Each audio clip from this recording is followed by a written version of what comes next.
Өлігін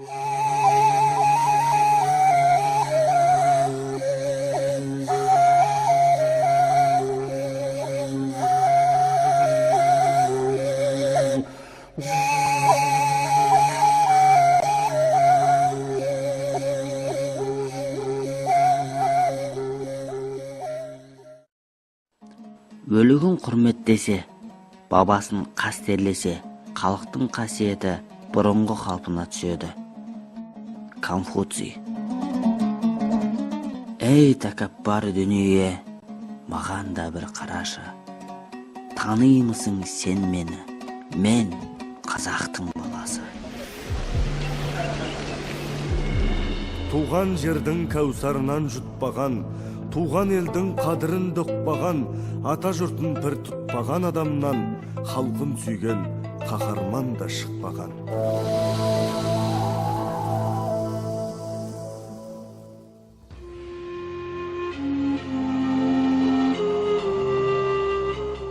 Бүкіл түркі халықтарының бірлік ынтымағы, Қарабура кесенесін салған кім, және іс қалай басталып еді? Қарабура. Қарабура хан. Қарабура әулие бұл атты естігенде Орта Азиядағы 30-дан астам мұсылман ұлттары мен ұлыстары байрағы көне заманда елдің басын бүкіл түрік әлемін біріктірген асыл тұлғаны өздерінің ұлы бабаларын мақтанышпен еске алатын жағдайға жетті. Қарабура біздің барлығымыздың бүкіл түркі халықтарының ортақ бабасы. Ол тұлғаны бөлікшілеп бөлу, ол ақылға сыймайтын санасы төмен, жетесіз өзімшіл сұмдықтардың ойы істейтін тірліктері. Бұндай ойда болудың өзі күнә. Біздер одан биік болуымыз абзал. Қайта бауырлас қазақтың 300 және бүкіл түркі халықтары бірігіп жақындаса түссек, Қарабураның ұрпаққа аманат қалдырған 4 ұстанымын таза ұстай отырып, біз барлығымызда әрдайым биікте болатынымыз сөзсіз. Қарабураның 4 ұстамы: күн туды, әділет. Әділдік болған жерде мемлекет те, халық та бақуат болады. Әділетті жаза баспас өкім шығару әкімдер ысымы, парызы. Екінші, айтолды. Білімділік, батылдық, батырлық, білімге, ырыста, дәулетте, батырлықта толық байланысты. Үшінші, ақ дилмаш. Ақылдылық, сабырлылық, адалдық тілі, ақ тазалық. Төртінші, өткөрмеш. Адамгершілік, имандылық, байлыққа, мансапқа қызықпастық, құмарға алынбастық, қанағатшылдық. Бұл ұлы тұлғаның осындай қасиеттерін естіп оқып білген соң, мен халқымызға ескерткіш болсын деген оймен оның құлау алдында тұрған ескі кесенесін, оның айналасындағы ретсіз шеңгел басып өсіп кеткен қорымды көріп, көңілім құласып, жаңа кесене салуды, айналасын қорымға, пантеонға айналдыруды армандадым. Бұл менің парызым деп түсіндім. Құдайға шүкір, бір Алланың қабыл көруімен, ойымдағының бәрін аяқтап арманым орындалды. Тәуба. Сонымен жаңа кесене салуға кірістім. Елдің атын ер шығарады, ердің атын ел шығарады.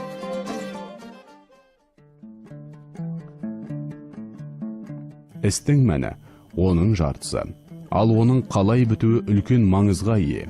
Мен үшін ол үлкен принцип. Алда тұрған үлкен жауапкершілік мені үнемі қанаттандырып отырғанын бүгінде мақтанышпен айталам. Кім қалай айтсын, әйтеуір өз ісіме адалмын. Себебі бастаған ісімнің дұрыстығына, оның ұрпақ тәрбиесіне келтірер пайдасын сезінемін.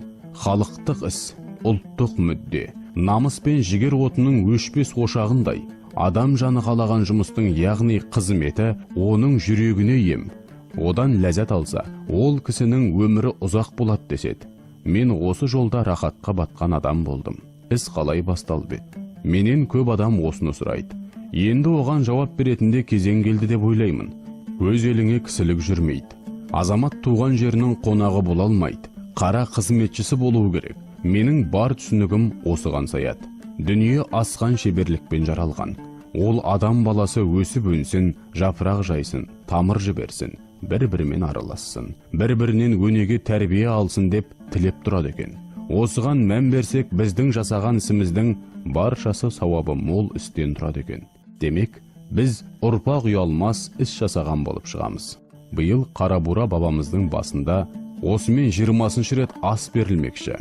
Тұлғасын ардақтамаған ел тұлғаға жармайды. Қарабура бабамыз қазақтың 300-не ғана тұлға емес, ол барша Орта Азия исі мұсылман халқына, жалпы бүкіл түркі жұртына тұлға болған адам. Мәселеге осы тұрғыдан келсек, ол бүкіл мұсылман жұртын бір тұтас біріктірудің басында тұрған ірі қайраткер, стратег, көреген тұлға деуге толық хақымыз бар. Оның тұлғалық қасиетін бүгінде бар түркі жұрты мойындап отыр.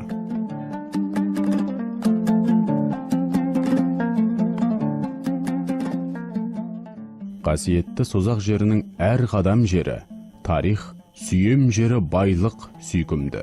Ал мұндай жерде от болып жанып, шоқ болып, қызып тұруымыз қажет. Баба кесенесінің жанында ойластырылған қорым да осы ойдан шыққан тағылым еді. Қазір пантеонда 600-ден астам қазақ даласының асыл тұлғалары, батырлары, әулие әмбиелерінің жатқан жерлерінен әкелінген топырақ тастар мен оларға қойылған ескерткіш белгілері орын тепкен. Біздің бірлігіміздің мәні де осында. Бұл біздің ұрпағымыздың елдік істе бір болуымызға, дұшпанымызға қарсы тұрар қайсар ұлт болуымызға шақырулар болмақ. Биылғы, яғни 2016 жылғы асты орта жүздің үлкен аталығы Қоңырат ағайындар бермекші болып отыр. Ұйымдастыруы күшті, бірлігі мықты ағайындар бұл істе аянып қалмасы анық. Шараны қасиетті Түркістан қаласындағы Қарабура мәдени орталығы да қосыла жалғастыратын болып отыр. Осыдан 2 жыл бұрын баба басындағы басқосу шараларын ұлы жүз ұрпақтары өткізген болатын. Жыл сайын оның өткізілуінің тәрбиелік мәні де артып келеді. Қазақтың ұлттық рухы ежелден келе жатқан бас азаттығында. Азаттық үшін болған қасиетті соғыстың да ең алғашқы болып осы Созақ жерінде бой көтергеніне тарих куә. Кезінде Алаш ардақтысы Міржақып Дулатов, мырзалар осы уақытқа дейін бізге халық қызмет етті. Айтайын, хан көтердің төбеңе, қазақты сақтап қалат деп, сенім арттың басыма. Салтанатпен сайран құрып, шайқалтып сары қымыз жер кеземес. Сондықтан менің айтарым қысқа болмақ. Уа әлеумет, тағдырдан көрген тепкің азбет. Елді сол тепкіден азат ету жолында ғұмырын қиған батырларың азбет. Азаттығымыздың жолында атқа қондық. Қазақ ұлтын сақтап қалу үшін қанымызды төктік. Ата жұрт, ата мекенімізге азаттық таңын сыйладық. Ендігі елдігіміз тұғырлы, теңдігіміз тек бірлікпен ғана берекелі. Еңсеңді жай есіл жұрт, еңсеңді көтер, татулық туын тігісті. Бөлінгенде бөрі жер, шаңырағыңды шайқалтпа. Бір тудың астына бірігіп, арманыңа жет. Тәуелсіздігіңе тәубе қыл. Анаңдай қымбат, жеріңнен айрылма. Қаһарман қайсар, қазақ деген тегіңнен айрылма. Еркіндік алған, еңселі еліңнен айрылма. Еліңді бақытқа бастар, еріңнен айрылма. Еліміз, жерімізді жаудан азат ету жолында атқа қонып, қан төге шайқастық. Бейбіт күн үшін барымызды сарп еттік. Енді мемлекетіміздің мәртебесін көтеріп, еңсемізді биіктете түсуіміз қажет. Ел боламын десең, ертеңді ойла, еркіндігіңнен айырылма. Азаттық таңын қадірлеп, қарыштай бер, қайсар қазағым. Уа әлеумет, теңдіктің кезі теңселме, еркіндік жолы егесті. Бақыттың жолы бәсеке, ырыстың жолы бейнетті. азаттық жолы азаттық, көнемісің әлеумет. Керей! Қазақтың қайсар даласын, жағасы жайлау ел қылам. Қара сирақ баласын, басқалармен тең қылам. Кеткен кегін қайтарып, іргесін тыныш төрінде, мерейім үстем бағым зор, арысын шалқар көл қылам. Осы жолда әлеумет, қайсалар болсам маған серт, тайқып кетсем саған серт, еремісің әлеумет. Керей! Ендеше халқым атқа қон, туыңды ұста, тарт алға. Құдайым бізді бастасын, арманы биік ақ жолға. Дархан даланы, жомарт жер ананы, тәуелсіздік нұры аймалап, бейбітшілік бесігі тербетті.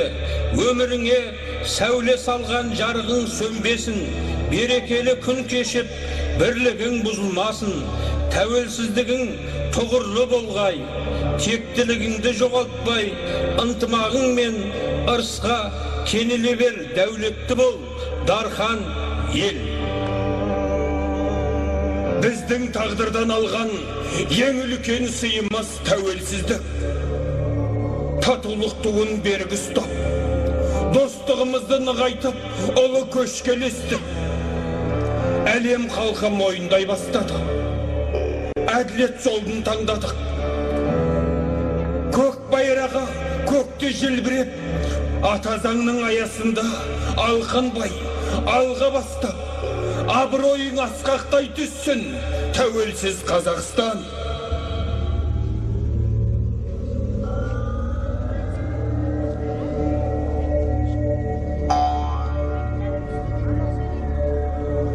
Ақты ақ деп бағала, қараны қара деп қарала. Өзегің талса, өзен бойын жағала. Басыңа бұлт төнсе, көпшілікті сағала. Біз қазақ деген рухты қайсар елміз. Ешкімге соқтықпай, жай жатқан елміз.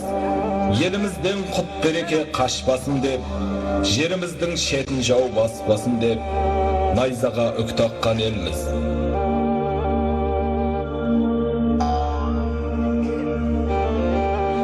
Өзіңе өзің кәміл бол, халқыңа әділ бол, жауыңа қатал бол, досыңа адал бол. Әумин, Аллаху акбар.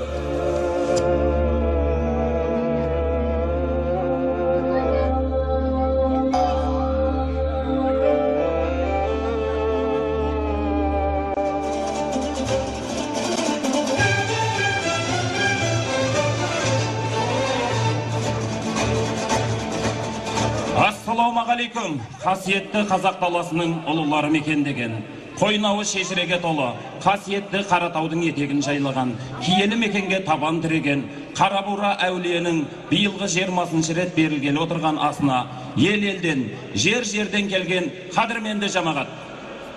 Армысыздар, құрметті қонақтар. Қызылорда облысы Жаңақорған ауданы Талап балалар өнер мектебінің Әлшекей атындағы ұлт аспаптар оркестрінің Бірліктен биік Мұрат Жоғатты концертін ашып беру үшін сахна төріне Қызылорда облысы Жаңақорған ауданының әкімі Руслан Рүстемұлы шақырамыз.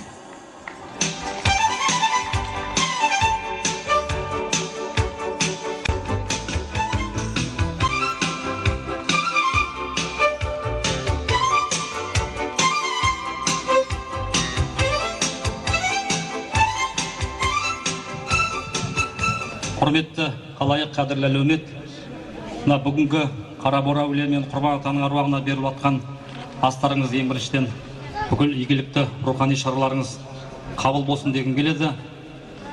Жалпы өткен жылы ғана қазақ хандығының 550 жылдық мерейтойы мерекеленіп аталып өтілген өздеріңізге белгілі. Жаңа осы сахнада көрінісімізде сол ата-бабаларымыздың рухани тәмсілдерінен басталды. мінекей осы сонау Алтай мен Арқаның арасындағы, Атырау мен Өскеменнің арасындағы, Сырдың сағасындағы барша қазақ елінің бүкіл тарихы ешқандай ұялмайтын, өзгеге мақтана айтылатындай тарих.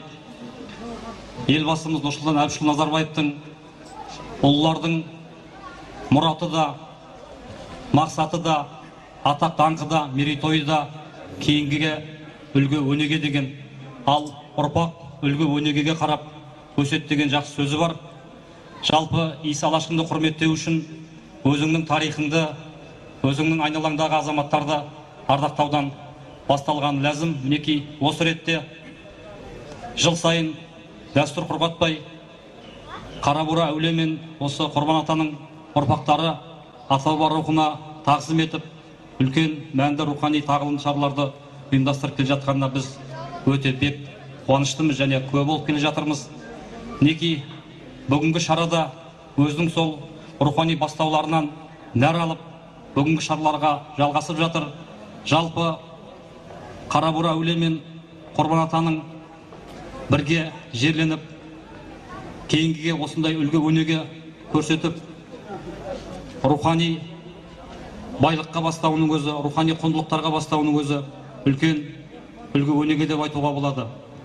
Біз мына Қаратауға арқасын беріп жатқан Күнгей мен Теріскейдің екі жағындағы тел өсіп жатқан еліміз, мінекей бүгінгі осы Қарабура әулие мен Құрбан атаның рухына бағышталған шараларға Жаңғырған ауданының да азаматтары белсене атсалысып қатысып отыр.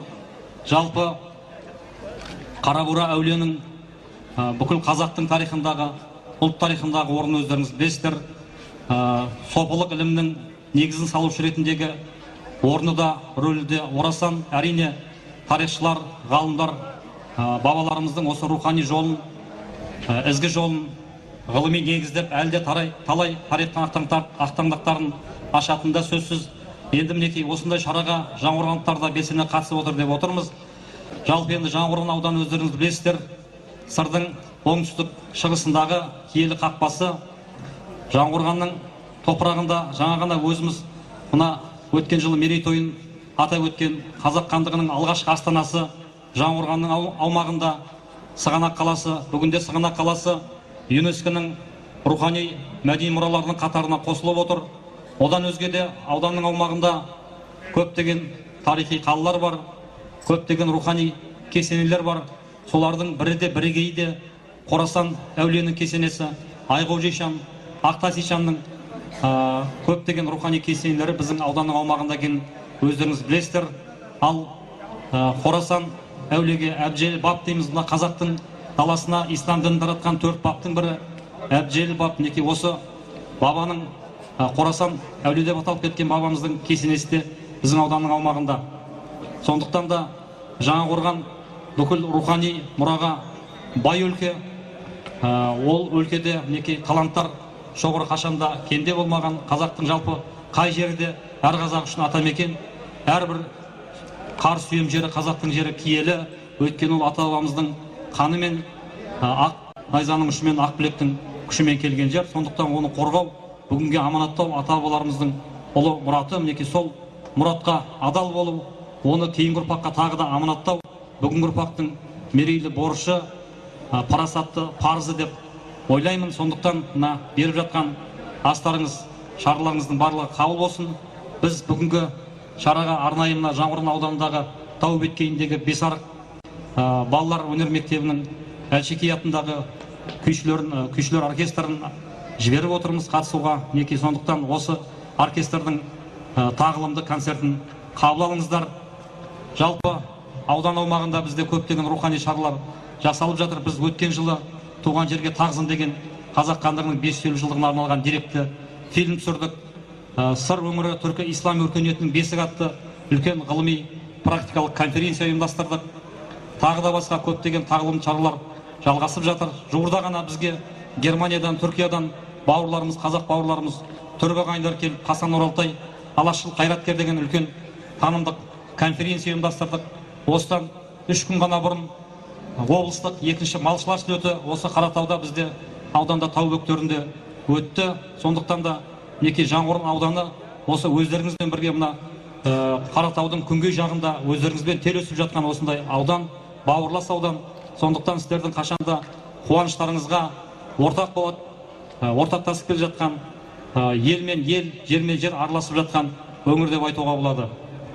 Енді мінекей осындай жерден келіп тұрғаннан кейін бүгінгі шараға қатыса отырып, бүгінгі күннен бір рухани естелік болсын деп, мына ауданның тарихы туралы шыққан кітабымызды және мына Қорқыт атамыздың қомыз символы бейнеленген мына кәдесиді осы мешіттің, осы Созақ ауылының әкімі Байзақ ағамызға табыс етуге рұқсат етіңіздер.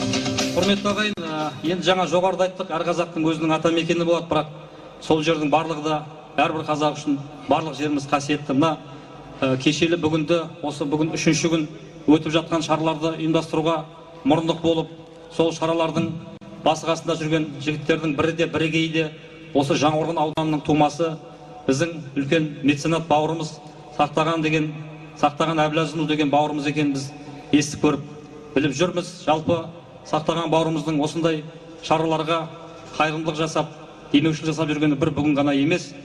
Жуырда ғана осы мына Бесарықтағы өнер мектебіне 7 миллион теңгеге ол кісі дыбыс күшейткіш аппаратурасын сыйға тартты өзінің ауылдастарына. Одан да бөлек көптеген шараларды ұйымдастырып жатыр. Өзінің ауылындағы ауылдың орталық мешітін 40 миллион теңгеге күрделі жөндеуден өткізді. Неке осындай үлкен қайырымды, мейірімді шараларды, ізгі шараларды ұйымдастырып жүрген бауырымыз. Ол азаматқа да неке барша жерлестерінің атынан шынайы ризашылығымызды білдіргіміз келеді. Және тағы да мына жерде мен шапан қазақтың жолы ғой, орамал тон болмай жол болады деп, осы ауылдың ардагерлер кеңесі бола ма, жоқ бас имам бола ма, сол азаматқа тапсыр деп ауылдың әкіміне өтініш айтқалы тұрмын. Осы шапанды өзіңіз табыстайсыз біздің атымыздан.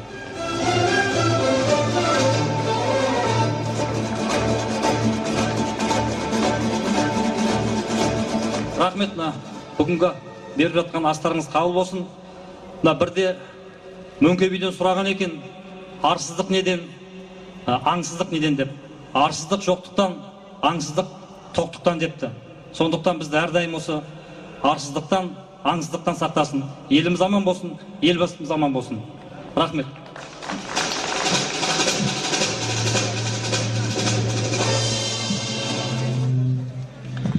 Құрметті қонақтар, құрметті жамағат, мынау енді біздің Созақ өңірінде, Созақ ауданында, соның ішінде мына Созақта Қарабұра бабамыздың кесенесі, оның жанында Құрбан атамыздың кесенесі жатыр. Мінекей осы бойынша бүгін мынау Түркістан Отырар ауданының азаматтары, Құрбан атаның ұрпақтары келіп, еске түсіру үлкен ас беріп жатыр. Мінекей бұған зиялы қауымның барлығы, жанашырдың барлығы келіп, зиянат жасап жатыр. Мінекей келген ағайындар, мына бүгінгі беріп жатқан астарыңыз қабыл болсын, мұраттарыңыз асыл болсын. Бұл енді барлық қазақ еліне тән қасиет, бұрынғы ескіден өтіп кеткен ата-бабаларымызды жаңғырту, сол кісілерге құрмет көрсету барлығымыздың міндетіміз деп есептейміз. Бүгінгі жиынға қатысып отырған барлық азаматтарға мыңда бір рахметімізді айтамыз. Әр уақытта басымыз түгел, малымыз түгел болып, жақсы жерлерде кездесе білейік. Ал құрметті көпшілік қауым, асқа жиналған қауым, жамағат, орын алып мына жақтан отыра беріңіздер.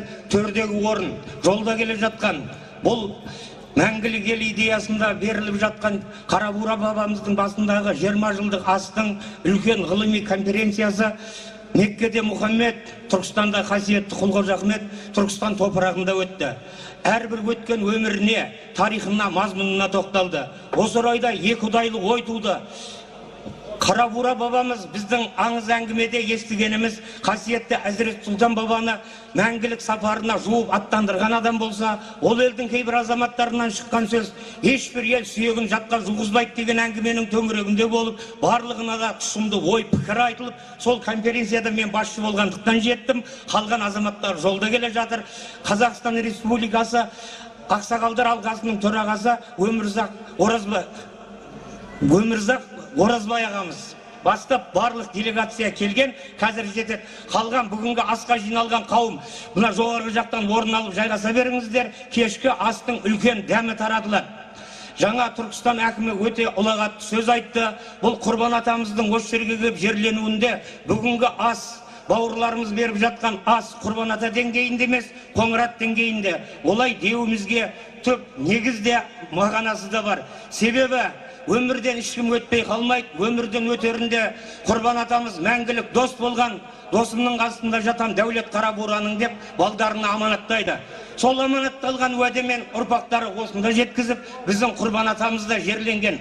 Әулиелігінің арқасы шығар деп тұрамыз, деп түсінеміз. Егемендігіміздің 25 жылдығына сәйкес Құрбан атаның қасиетті топырағы Арыстанбаб топырағына жеткеніне де биылғы таңда 25 жыл толып отыр. Сондықтан бүгінгі астың Қарабура басында беріліп жатқан астың 20 жылдығы үлкен деңгейде түсінеміз. Құрметті асқа жиналған қауым, жылдамдатып орын алыңыздар. Намазға асығып жатқан азаматтар бар екен, сондықтан үлкен дам қонағасын тарқатуға біз дайынбыз. Кәнекей, жылдамдатып орын алыңыздар. Мына төрдегі жігіттер кішкене икемделіп, алыстан келгендерге ұрқсат. Қалғанына Астана, Алматыдан келе жатқан қонақтар бар. Мына төрде 100 стол. Бәкең бастаған топ қалады, қалғаны мына жаққа ағысады. Өйткені қазір келе жатқан адамдарды елді сыйыстыруымыз керек. Сіздерге кезек беріледі. Қарабура әулие Орта Азияда ислам дінінің орнығуына елеулі ықпал еткен тұлға. Қарабура әулие Бурахан атаның тарихымызда алар орны ерекше. Ол қазақ даласында Қарахан мемлекетінің шаңырақ көтеріп, ірге бекітіп нығаюына белсенділікпен атсалысып, Сахарада ислам дінін уағыздаған. Қарабура Қожа Ахмет Яссауимен тізе қосып, қажыр қайрат мақсат мүдделерін ортақтастырған. Қожа Ахмет Яссауи дүние салғанда, өзінің өсиеті бойынша оның мәйітін арулап жаназасын шығару рәсімі Қарабура әулиеге тапсырылған. Бұл Қарабураның өз заманындағы орны мен беделіне айғақ болса керек. Қазақ даласынан топырақ бұйырған Қорқыт ата, Арыстанбаб, Қожа Ахмет Яссауи, баба Түкті Шашты Әзіз, Ысқақ баб, баба ата, Абжал баб, Қорасан ата, Өкаш ата, әулиелер қатарында халық Қарабура әулиені де пір тұтқан. Екі шеті Алтайдан Еділ Жайыққа дейін созылып жатқан қазақ даласында қаншама құдіреттер өтті. Солардың бірі Қарабура, шын есімі Бурахан Тамаұлы еді. Қарабура сонау 10-12 ғасырларды қамтитын Оғыз Қыпшақ заманының айтулы тұлғасы, ардақты абызы, қасиетті пірадәрі, қалаулы қайраткер болған. Аты аңызға, есімі ұранға айналған әулие ізгілік пен рақымшылдықты, адалдық пен қанағаттықты насихаттаған. Бәден Айсыновтың күйі Егемен Қазақстан орындайтын Әлшекей атындағы ұлт аспаптар оркестрі, көркемдік жетекшісі Бәден Айсынов.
Орындаймыз Әлшеке атындағы ұлттық аспаптар оркестрі, көркемдік жетекшісі Әлем Айсұлу.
أعوذ بالله من الشيطان الرجيم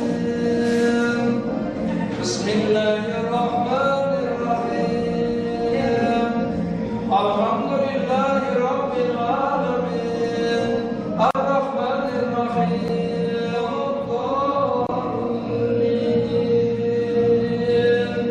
بسم الله الرحمن الرحيم قل هو الله أحد الله الصمد لم يلد ولم يولد ولم يكن له كفوا أحد. Uzak rahmetin kolsuz istiqalardan cayılıp korkuşuyla böyle Kuday sizlerden ötüşe bakırlar. Sizlerin ötüp etken atalarlarınızdan, kurban usnalarınızdan, arnayı okukan Kur'an'ımızı oğabayla, karabura, kurban ata Allah'ımızı ayrılayın arkadan izleyiplerin Kuday'ın unutulacaklar. Aramızda tezet sizlere Kuday tezet versin. Devlet sizlere Kuday devlet versin. Otbası dolaşarlarınızga Kuday tanıştık verin.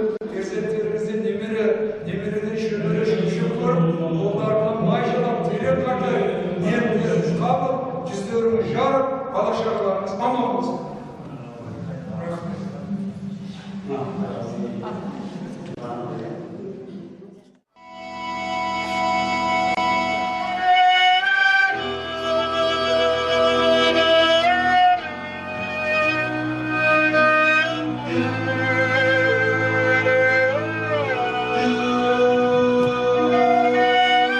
Қаймағы бұзылмаған қайран дінім, қаймағың быт болдау қайдан бүгін. Құбылаға бет алып қол қусырып, сәждеге бас қоятын қайда күнім. Сатпаймын, сатқан емен дінімді мен, өлмейтін, өшпей тұғын күнім білем.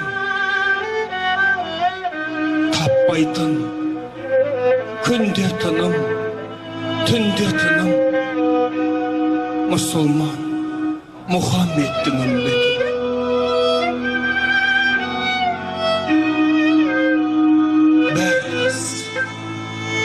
Бәрі рас айтқанының ағаламның, құм менен топырақтан жаралғанмын.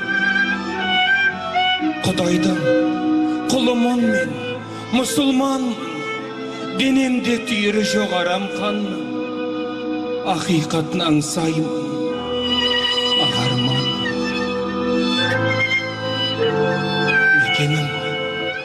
Мекенім, нөл дария мекен менің, келеді-ау мәңгілікке мекендегім. Дариғай Зұлпықарды ерттеп мініп, көрмеген мекеніме кетермедім. Семсерін ғасырет әлі ескек жасап, жер орта теңізінен өтеді.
Естайдың әні Құсни Қорлан, орындайтын Олжас Ормаханов, сүйемелдейтін Сырым Айсынов.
Осы орындауда Нұрғиса Тілендиевтің әні «Құстар».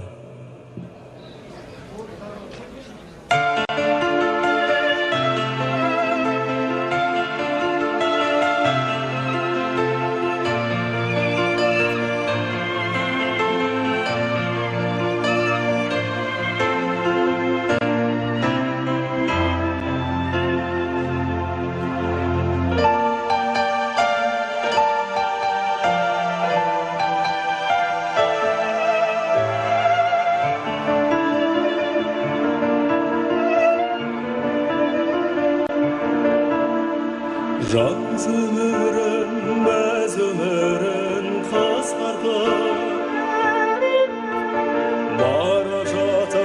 бара жатыр қыс қайтып. Зымырайды менің бала кезімде, бір жалт етіп өте шыққан сезімде.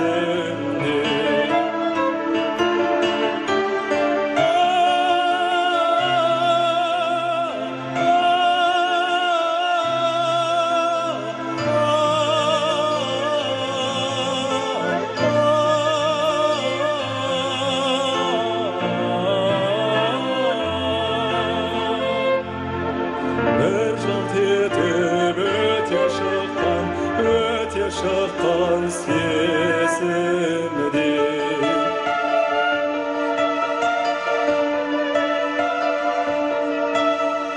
Құстар сызылып ән салады, сол әнімен тербетеді даланы.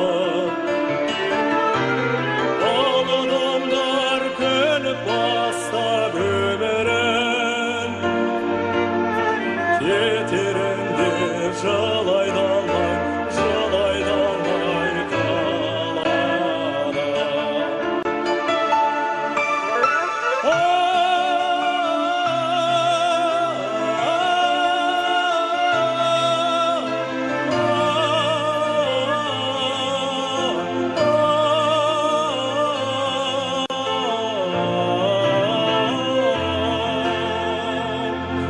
Кетерінде жылайды алмай қалады.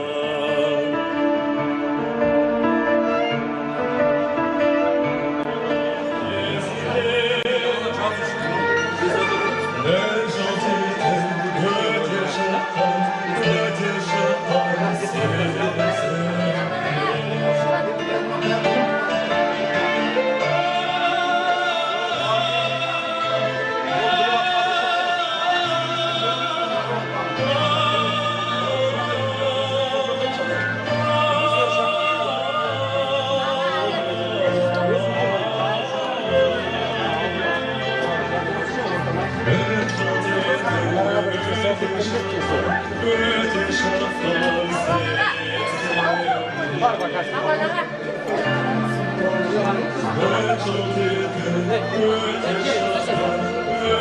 шыққан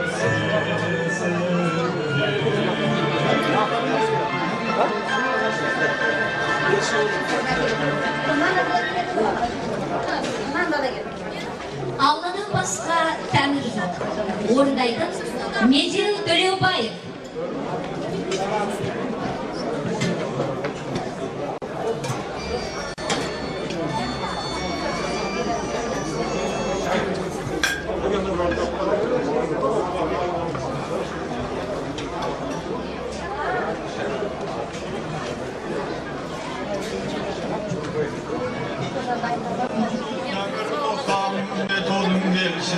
Hoş geldiniz. 90 kuranlık Tevşan'ın жалғыз емшісі. Адамның бәрі жатпауы заманның сол ғой кем тұсы. Ұлығы қиын қаттауы біліс болса көршісі. Жер бетіндегі көп қабір пенденің алған менсіз. Расулдан не сартық нәрсісін түгел тисартық.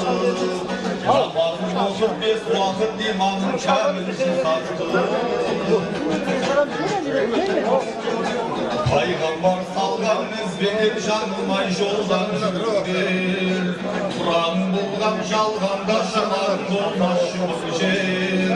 Тіршілік еткен пендеге құлшылық етер ғұмыр бер.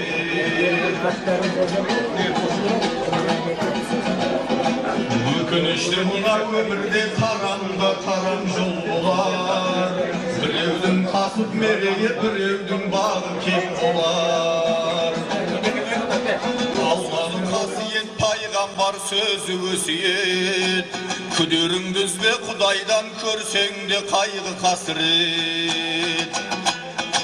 Бабалар өткен бақадыр иман жалғыз досы боп, ізгілік жолын іздеген бұйрығы қақтың осы деп. Кіршексіз ғұмыр кешуге бізге де Алла нәсіп ет. Кіршексіз ғұмыр кешуге бізге де Алла нәсіп ет.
Толқын Әлшекей, орындайтын Бәден Айсынов.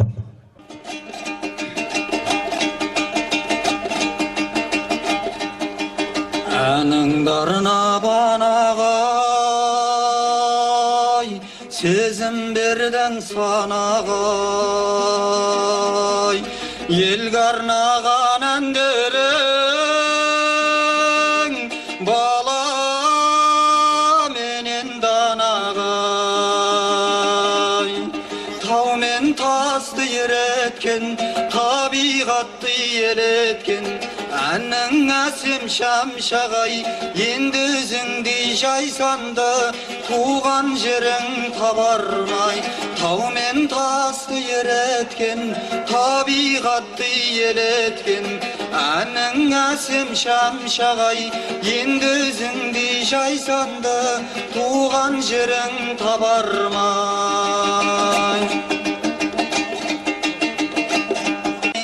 Енді өзіңдей жайсанды, туған жерің табармай. тау мен тасты ереткен, табиғатты елеткен, әннің әсем шамшағай, енді өзіңдей жайсанды, туған жерің табармай.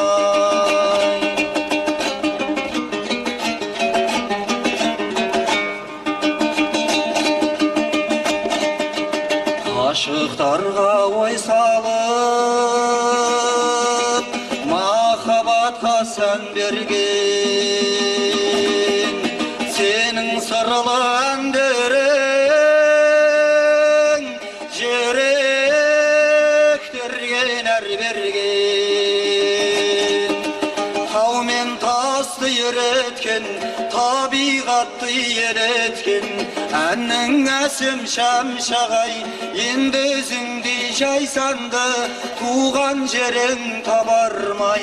Тау мен тасты ереткен, табиғатты елеткен, әннің әсем шамшағай, енді өзіңдей жайсанды, туған жерің табармай. Әнеркесі асылым, қазақ елі табармай.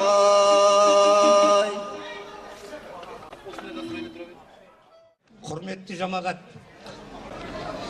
жалпы Қарабура әулиеміздің бүкіл түркі әлеміне ортақ тұлға екендігін, оны ғылыми конференцияда ғалымдар жан-жақты жеткізіп айтты.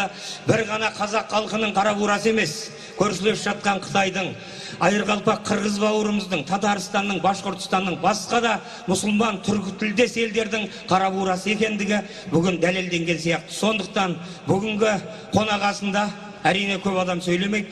Қазақтың малы кетіп басы қалды, далақта бәрі жосылады.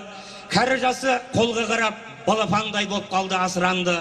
Жарасы тәнді, азабы жанды сыздатқан қызыл табан жұттың куәсіндей, қуғын сүргінде кеткен Қытай топырағында жүрген бауырларымыз сахана төріне келсін. Қытай Халық Республикасынан келген бауырлар, саханаға шақырамыз.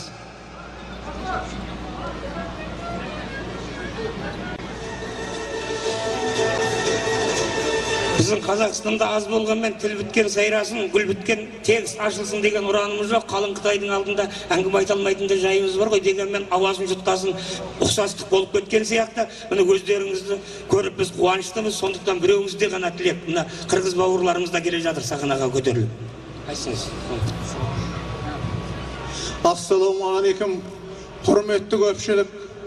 Біз дәм айдап, анау Қытай елінен осы Қарабура әулие атамыздың асына келіп отырмыз.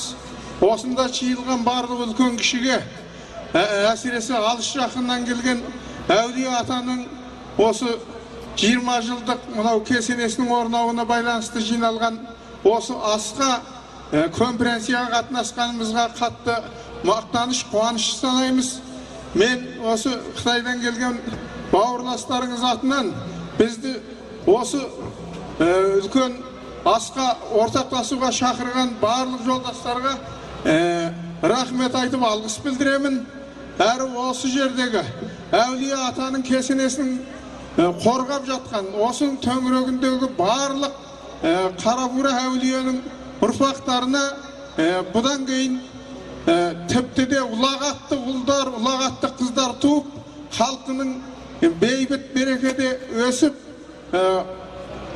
жоғары биіктен көрінуін, әсіресе осы киелі жердегі халықтың бейбіт берекелі бай бақытты өмір өткізуін тілеймін. Қазақстан елінің тыныш болуын, әсіресе осы Қытай мен Қазақстан екі елдің достығының арта беруін тілеймін. Өйткені біз осы екі елдің достығының арқасында сіздермен жүздесіп отырмыз. Осындай жүздесулер көбейе берсін деп тілеймін. Татарстаннан келген қарындасымыз саханаға көтерілсін. Татарстаннан келіп конференцияда ұлағатты сөз айтқан қарындасымыз саханаға шақырылады.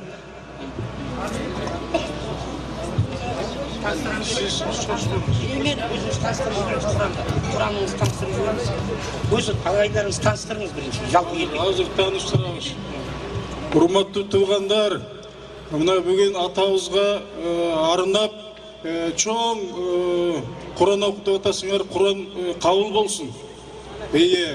Biz Kırgızistan'dan 5 adam geldik. Mına menin janımda, men bolsam özü Kırgızistan'da darıgermin, kanday oru bolsa da darılay berem de anan tanış olabыз şaşpay. Menin janımda turgan apayım Kırgız el akını. Biz bu yıl 2-3 jol gelip atабыз bulaşqa силерге çoğu Kırgızistan'dan. Uşu apayımız Atay Karabura atабызга arnap kitap жазып geldi. Biz былтыр айтқанбыз. Атанын bizde көп материалдары бар. Ошонун негизинде kitap жазып келебиз деп. Мына биз өзүбүздүн айткан сөздү аткарып, быйыл апайыбыз bir поэма жазып келди. Мына турган Карабура атабыз, мына турган Мунара, бул баласагын атабыз. Мына калганын апай өзү айта берет. Анан кийинки турганыбыз бул дагы бир апайыбыз, бул Кыргызстандагы, Казакстандагы калык ырчысы. Артиси Дарика Жалгасынова деген апайыңар. Кийинки турган жигит менин иним болот. Kırgızistan'da Aksakallar Kengesi'nin төрағасы. Bu Şadıbek Anan kalganın özleri aytat. Arbanızlar, kağılayın bir borlarım, bir tuğandarım. Bizim bir tuğan ekenimizdi, bir bor ekenimizdi. Tüyümüz bir, tamırımız bir el ekenimizdi. Uşul Karabura atavısını özü aytıp durbaydı. Karabura atavız senin atan, senin baban, benim de babam, barımızın babamız, bütündey Türk ellerinin babası oluptur. Bütündey Türk ellerinin oluyası, Türk ellerinin padişası, Türk ellerinin Türk kaganatının kaganı oluptur. Batırı oluptur. El yurttu baskınçılardan, Kara Kıtay baskınçılarından boşatıp elge jakşılıktı, ilim bilimdi, önördü jayıltıp, adam bolunun jolun bütkül adamkerçiliktin, imandуулуктун, adaldıktın, adilliktin, kalıslıktın, kayrımdуулуктun degile adam bolup yaşoonun ulu ülgüsün kaltırıp ketken eken. Oşol Karabura atabыздын ülgüsün, osiyatların бүгүнгө чейин сактап келе жаткан ушул силердей калдайган элибиз бар экендигине миң мерте ырасыбыз. Теңириме, Кудайыма, Алла Таалама миң мертебе ырасыбыз. Калдайган элибиз, силердей элибиз келип, ушинтип ата бабанын арбагына Куран окуп, жыйылып отурганыңыздарга чексиз ырасыбыз, чексиz кубанычтуубуз. Ata babaların arbağını istevesek, biz tamırımızdı. Ata babalarımızı istevesek, biz tamırı yok, talday olup kuğrap kalabız. Biz atalar menen, oşolordun akıl nasatı menen adam olup, oşolordun nasatı menen ulut olup, el olup yaşap gelecektiz. Oşonda eldigimiz kutlu olsun. Men uşu kelip жүргөндүгүмдө ulam uşu Karabura atабыздын arbağına, ulu ruhuna bağışlap ушундай bir kitap жазып келдим. Жалпы Türk okurmanlarına түшүнүктүү болсун деп.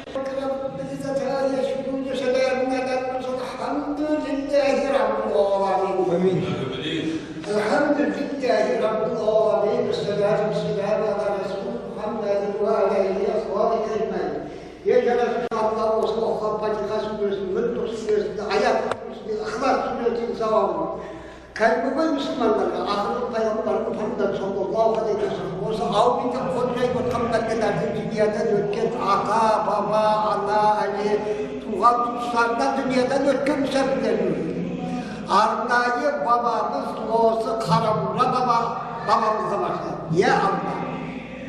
Caskan yeri caylı toprağın torfalı cenneti yetin. Ya Allah olsun ardında orpakların dileğinin kabul murat nasip edin. Rabbena harfina bu dünyasına da o fil ahiretesine de o fil azimden. Ya Allah olsun bendelerde Allah vatanlar beni gelin. Ya Allah baktım, ya Allah o sevdasını kaldı. Jaha, жас жерде келді. Жауырған ауданның әкімі. Жаңа өте жақсы сөйледі. Адамның қасиетін білу керек қой. Жақсы осы Қарабұра атамыз аруақ қолдап, ойламаған жерден облыс әкім болып кетсе, бата беріңізші. Құдайым, бақтыңызды қыдырдан, я Allah, әр уақытта шылауында қыдыр әлек салып жүрсін. Я Allah, әр уақытта осы Қарабұра бабамның әр уақыттар сенімде қолдайды. Ya Allah, yetkisi tilektiler, ömürlü şümürlü ol, Allah yerini adam atmadan böyle Allah.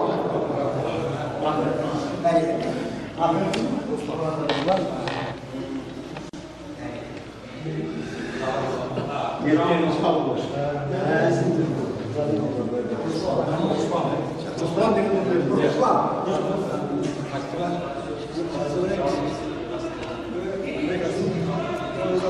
Болsun, karmaşlarda Badır'a ayvat bolsun, halkımdın uçarına kanat bolsun, kılımdar ırdap bütküş sanat bolsun, babalardan kalgan sözlü karmanı, barımızga en ıyık adat bolsun. Ал міне барлығы да бұл кісі біздің сақана төрінде бауырлас елдердің қаймақтары келіп отыр. Міне қырғыз халқынан, Қытай халқынан келген делегат сөйледі. Айырқалпақ бауырларымыз сөйледі. Енді Татарстаннан келген бағанағы ғылыми конференцияда өзіндік тұжырымымен алып келатқан идеясымен көпшілікті баурап алған қарындасым сөйлесін енді. Рахмет. Ассаламу алейкум, мөхтәрәм җәмәгать. Ассаламу алейкум, дуслар, туганнар.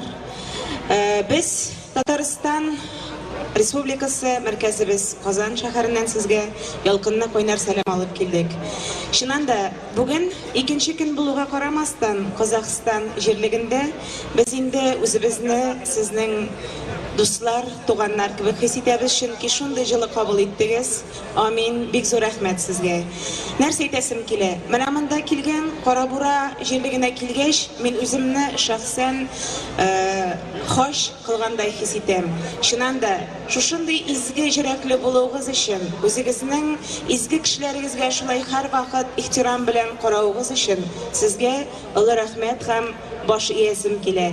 Бик зур рәхмәт сезгә. Ходай Тәгалә исәнлектән аермасын. Һәр вакыт шулай дус, тату, матур булып яшәгез. Амин. Рахмет, рахмет. Құрметті көпшілік қауым, Қарабура әулие бабамыздың басында беріліп жатқан 20-шы рет асты Қоңырат, Құрбан-ата ұрпақтары Абыловтар әулеті беріп жатыр. Бүгінгі асты Қоңырат деңгейінде 300-дің басы емес, ЮНЕСКО-ның көлемінде тойланып деуге болады. Сондықтан ұйғыр халқынан келіп жатқан делегатқа кәні қайырды. Assalamu alaikum, qadrli aziz qarindoshlar. Bugungi bu o'tirish hammamizning beshimizni qo'shib, do'stligimizni, mehribonligimizni, hamma turk avlodining yig'ib Qarabura yerligiga qarata o'tagan, shuning bilan bizning o'zimizning tashakkurligini va rahmatimizni bildirmoqchimiz.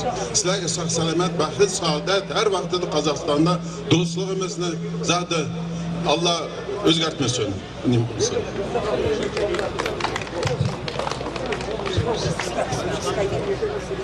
Ассаламу алейкум, құрметті ағайындар. Бүгінгі құтты күнде бірлігі мен тірлігі жарасқан, ділі бір, діні бір ағайын туыстармен қауышып отырғанымызға өте қуаныштымыз.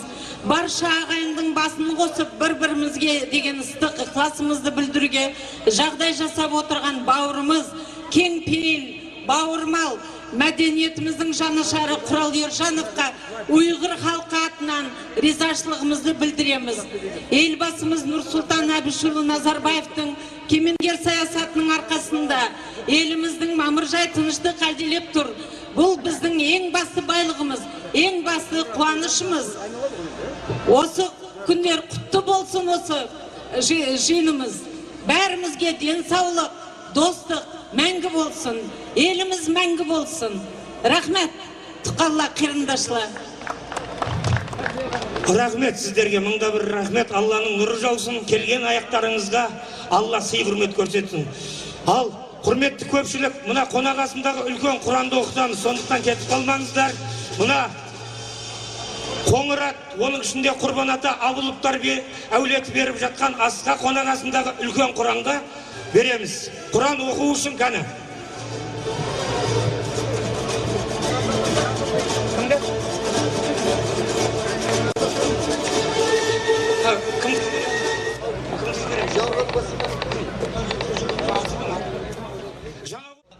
Елімізге халқымызға бейбітшілік тыныштық берсін.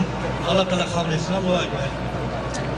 أعوذ بالله من الشيطان الرجيم بسم الله الرحمن الرحيم ياسين والقرآن الحكيم إنك لمن المرسلين على صراط مستقيم تنزيل الذين عليهم أنذرتهم أم لم تنذرهم لا يؤمنون إنما تنذر من اتبع الذكر على أكثرهم وهم لا يؤمنون إنا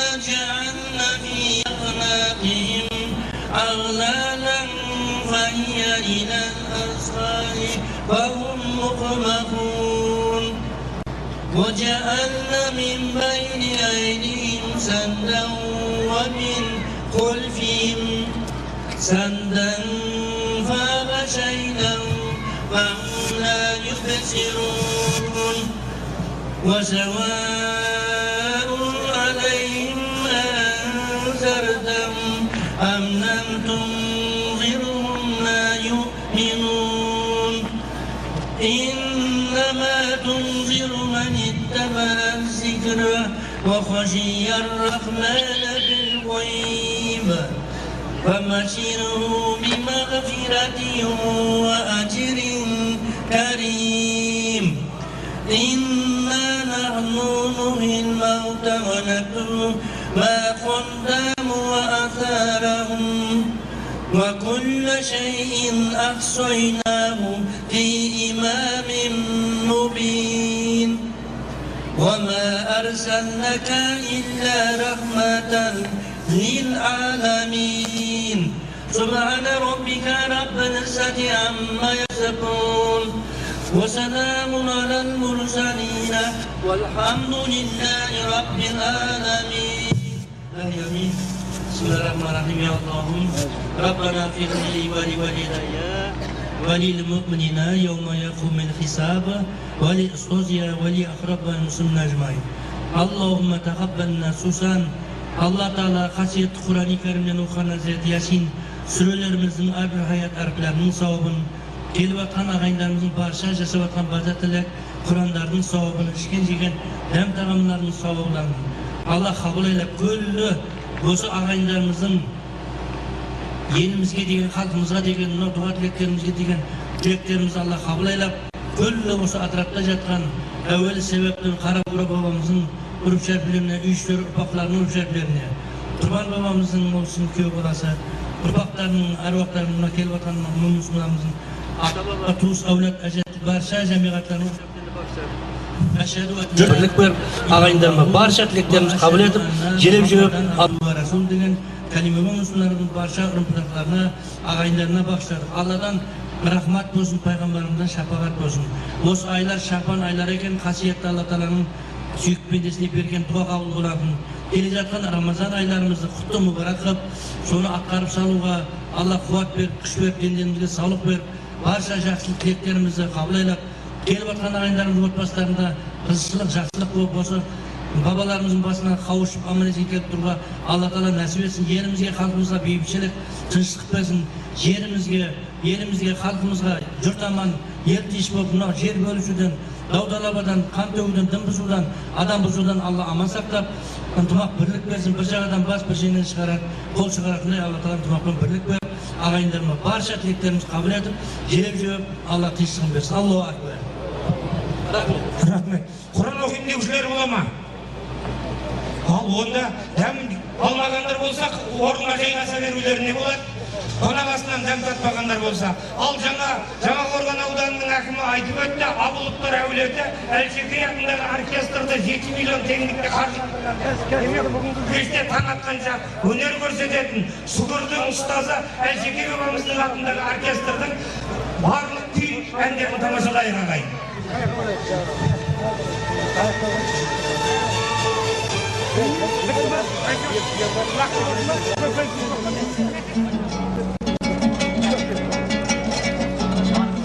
Bunda tutu aldığında Allah'ın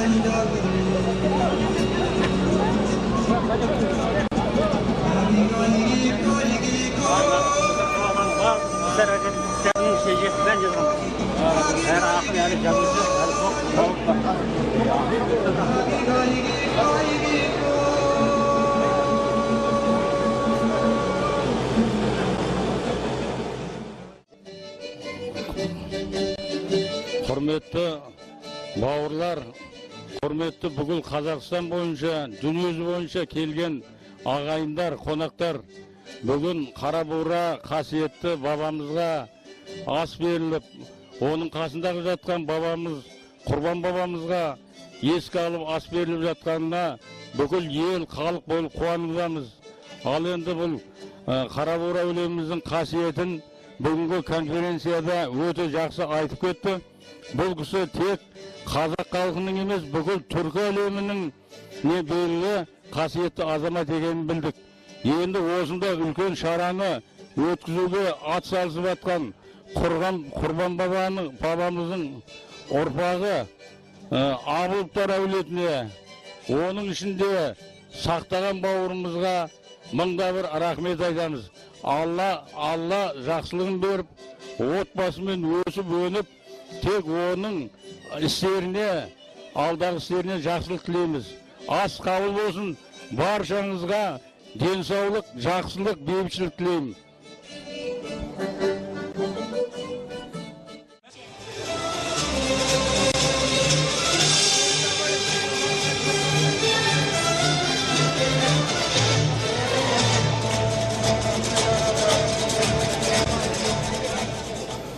Құрметті көпшілік қауым, Қарабура бабамыздың басында, Қоңырат атамыздың ұрпақтарының ішінде Құрбан ата ұрпағы былтыр келісіп, кетіп, сол күнімізге жетіп бүгін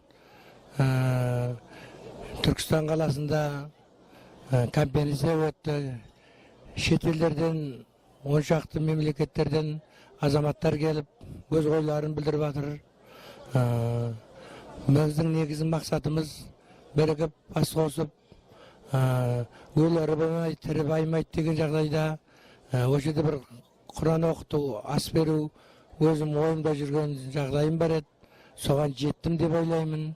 Мына сонау жерлерден келген ағайындарға, үлкен кішілеріне алтын уақыттарын бөліп, келіп, Құранға қатысып, қол жайып, тілектерін айтқандарына үлкен рахмет айтамын. Енді бұл жерде біздің айтатын мәселеміз, біздің жаңа Құрбан атамыз осы жақта Таманың қызынан алған Жансия деген жолдасы болған. Ол кісі Қорасан атаның басында жатыр. Құрбан бабамыз осы Қарабураның қасында жатыр. Ниет тілектеріміз бәрі қабыл болсын. Әрбір азаматқа Алланың келген аяқтарынан Алланың нұры жаусын. Бұл Шағбан айында бір өтіп жатқан үлкен бір игілікті іс деп ойлаймын. Алда келе жатқан Рамазан айы барлығымызға құтты береке әкелсін. Аман болайық. Бақ қайда барасың, ынтымақ барам деген ынтымағымыз артып, жерімізде, елімізде тұтас болып, жақсы жағдайда ынтымақ бірлікте жүре берейік.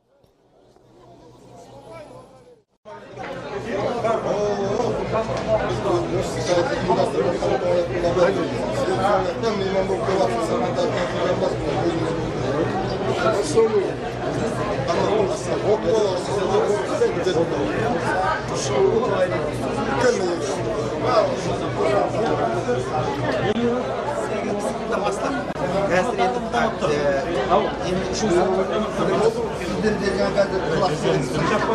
Класс сынып бәрібір ғой. Класс деп айтасың. Мұхаммед, оны жақта көріп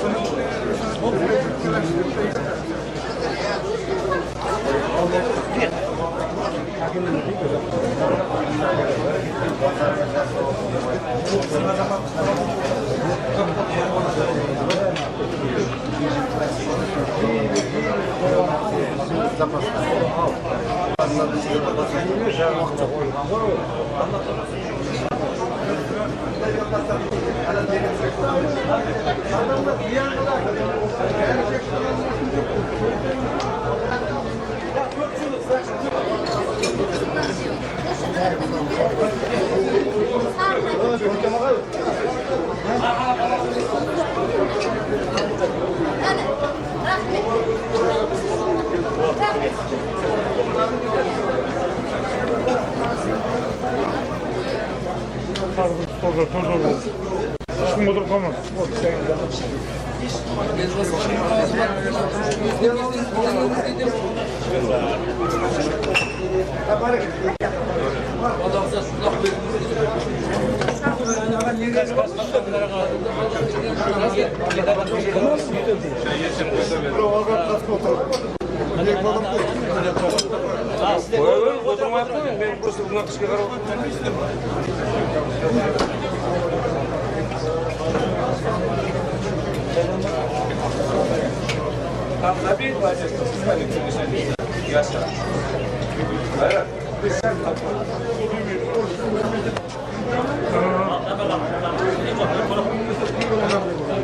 Madem izledi.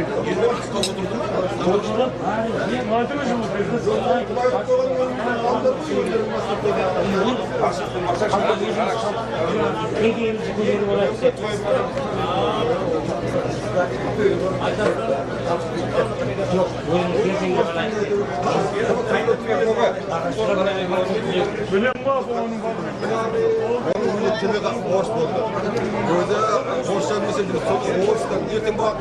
қызына немесе баласына мына қазақ керек емес, оған орыс қана керек. Міне көріп, өте қалыптасып баратырмыз. Бірақ оны мойындағымыз келмейді.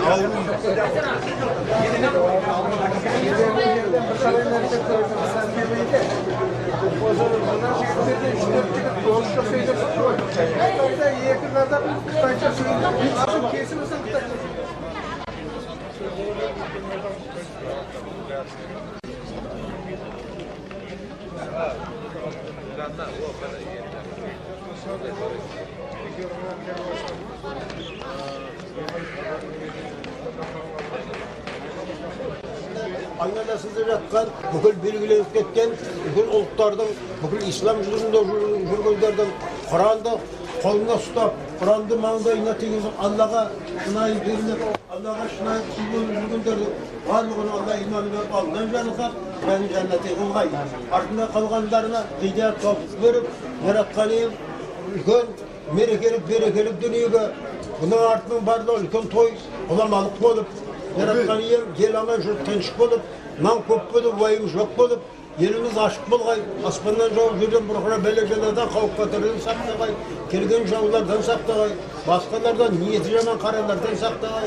Алла тағала қай болса да мың тірілген қазаққа жол ашып бердің. Енді сол жолдың аржағы кеңірек барып, үлкен нұрлы жолға түсіп, Алла тағала өзіңіндегі шынайы құлшылықпенен, Алла тағала мінәжат етумен, жарылқау жәрдем тілеумен, бабаларға Құран оқумен қалған ұрпақтардың барлығы солай жасап, өркендеп өсетін қазақ елі, мың тірілген еліміз дүниедегі осы бүкіл елдердің алдындағы белгілі исламият, белгілі Құдайға, қатпен Аллаға сенушілік, Алланы, Құранына сенушілік, пайғамбарларына, періштелеріне сенушіліктің ең басты жобасы осы біздің қайран қазақтан шығуына Алла нәсіп ете көр, жар бола көр, пана бола көр. Алла тағала дегенімізге жеткізсін, дастарханға береке, отбасына береке бер. Алла тағала әрбір күніміздің тыныштығын бер, түн тыныштығын бер, таңға аман шығып, келер күнімізде бабаларға Құран оқып, мінәжат жасауымыз.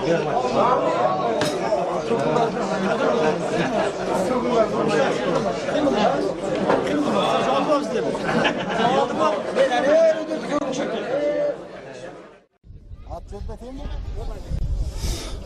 Мен енді мына Көкшетаудан 2 кісі келіп жатырмыз.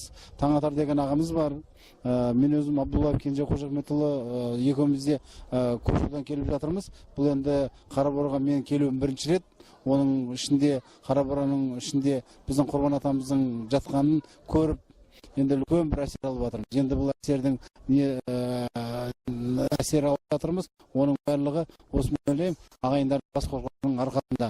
Бұл енді ағайынға бас қостырып жатқан Тақтаған деген біздің өзіміздің ағайын Құрбан ата айтқан жігіт бар. Соның атасына мың рахмет. Дені сау, өмірі ұзақ, отырып жатқан атасына беріп жатқан асы өзіне ойнақ болып қайтсаңымды біліп, тек қана жақсылықта, аманшылықта, осы ағайынға тыныштыққа шақыратын үлкен ас болып, осы ел ас болып берсін деген келеді. Ал енді Таңатараға тағы да өзінің жақсы бір лебізін айтып, Ал енді құрметті ағайын, мынау өзі мен Созақ ауданы, Созақ деген жерде туылғанмын, өзімнің елім. Сондықтан бүгінгі мына Қарабура атамыздың басындағы мына кездесу, бас қосу, жалпы елге, жұртшылыққа, ағайынға бірлікке шақырады. Сондықтан мына бүгін оның арасында Құрбан ата, Қоңыраттың атасы, жалпы Қоңыраттармен бүгінгі күні бас қосып, осында ағайын туыс араласып, өздері жиылып, ас беріліп жатыр. Қазіргі кеште бүгінгі қонақасы берілді. Жалпы қонақасыдағы ағайындардың бәрі сөйлеген сөздердің бәрі бірлікке шақырады, ынтымаққа шақырады.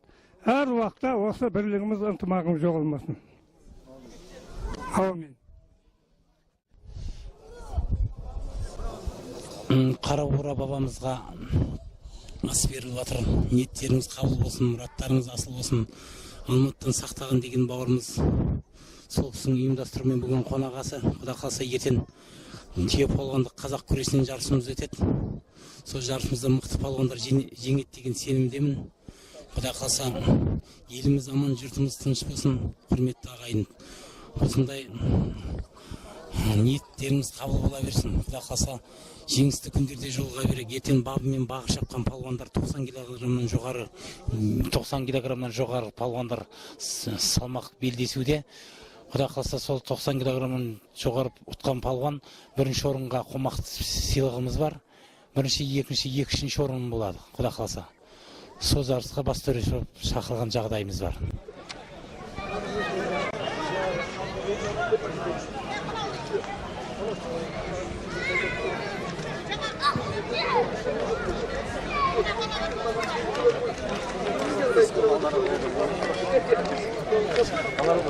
Жоқ қойыштан ағасы сақал болмағаны бізде арып өтеді. Кетті ағасы. Рамалы, шамалы. Бұнды бұл көрмей қалды.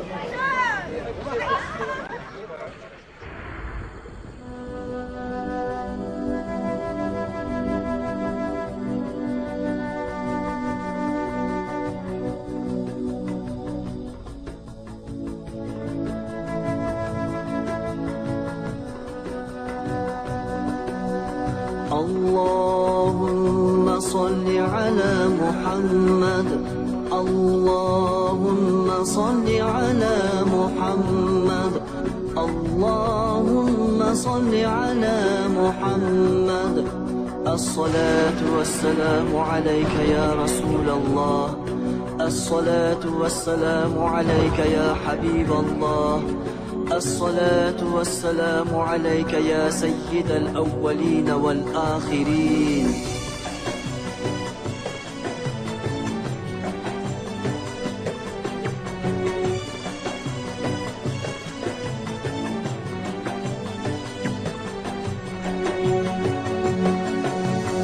أبدا لا يعلو كتاب أبدا لا يمحو سراب أبدا لا يعلو كتاب أبدا لا يمحو سراب أنزله رب وهاب رب تواب الرحمن أنزله رب وهاب رب تواب الرحمن غرد يا شبل الإيمان غرد يا شبل الإيمان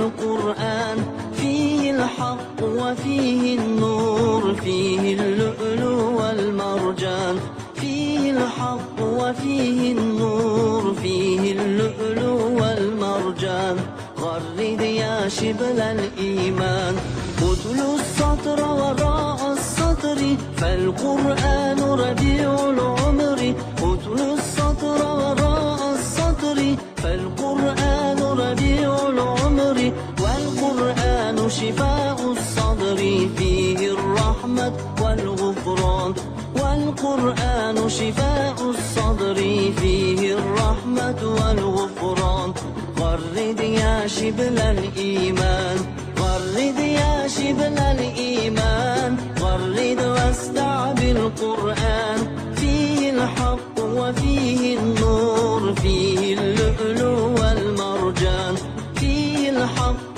وفيه النور فيه اللؤلؤ والمرجان غرد يا شبل الإيمان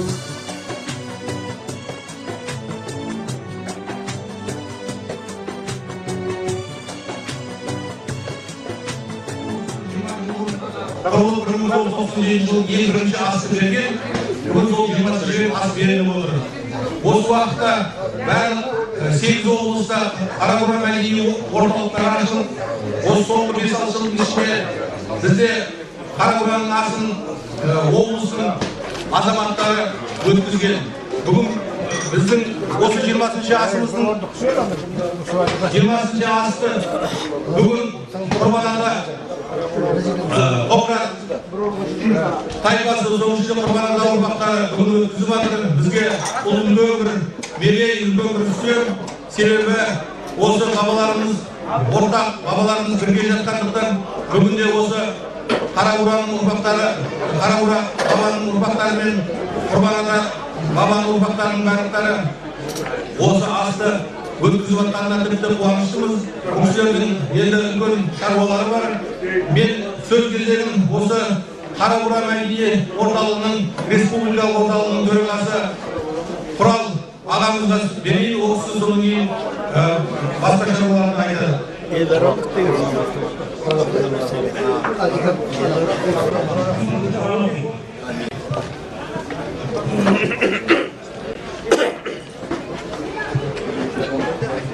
أعوذ بالله من الشيطان الرجيم.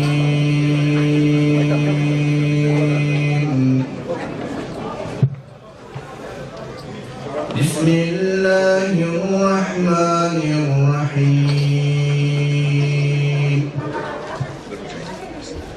فاذكروني أذكركم واشكروني ولا تكفرون. يا أيها الذين آمنوا استعينوا بالصبر والصلاة إن الله مع الصابرين. ولا تقولوا لمن يقتل في سبيل الله أموات بل أحياء ولكن لا تشعرون. ولنبلونكم بشيء من الخوف والجوع ونقص من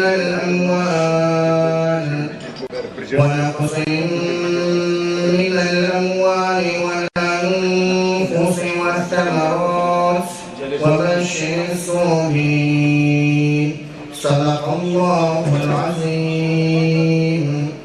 سبحان ربك رب العزة عما يصفون وسلام على المرسلين والحمد لله رب العالمين. اللهم صل على سيدنا محمد وعلى آل سيدنا محمد. ربنا اغفر لنا ولإخواننا الذين سبقونا بالإيمان ولا تجعل في قلوبنا غلا للذين آمنوا ربنا إنك رؤوف رحيم. Ya Jarkan ya Rasulullah ya Allah Ta'ala musuhlan kasih Tuhan'dan hasıl bulan sevaplar arnaya Qarabura babamızın ruhuna başladık. Kurban atamızın ruhuna başladık. Ya Allah, okulan kasiyetli Kur'an'ın savabını жеткізіп, осы okulan Kur'an'ın nurымен qabırlarını nurға толтырып, жатқан qabırların жарқылы жәннаттың бақшасы қылып, ya Allah, қиямет тайында жүздерін жарқын қылып, өзіңнің рахмын алып, пайғамбарымыз алейхиссаламның шапағатын нәсіп етіп, ya Allah. Ұрпақтарының бүгінгі ниеттерін қабыл етіп, ya Allah, баршаңыздың Аллах Тағала басып берген қадамдарыңызға сауаптан жазсын, ниеттеріңіз қабыл болсын. Allah Teala elimizge, jelimizge, halkımızda әрқашанда ынтымақ бірлік берекесін берсін. Rabbana atina fi dunya hasana wa fi akhirati hasana wa qina azaban nar bi rahmatika ya arhamar rahimin. Amin. Allahu akbar. Қарабура Республикалық қорының төрағасы Құрангер Жаңғағамызға береміз.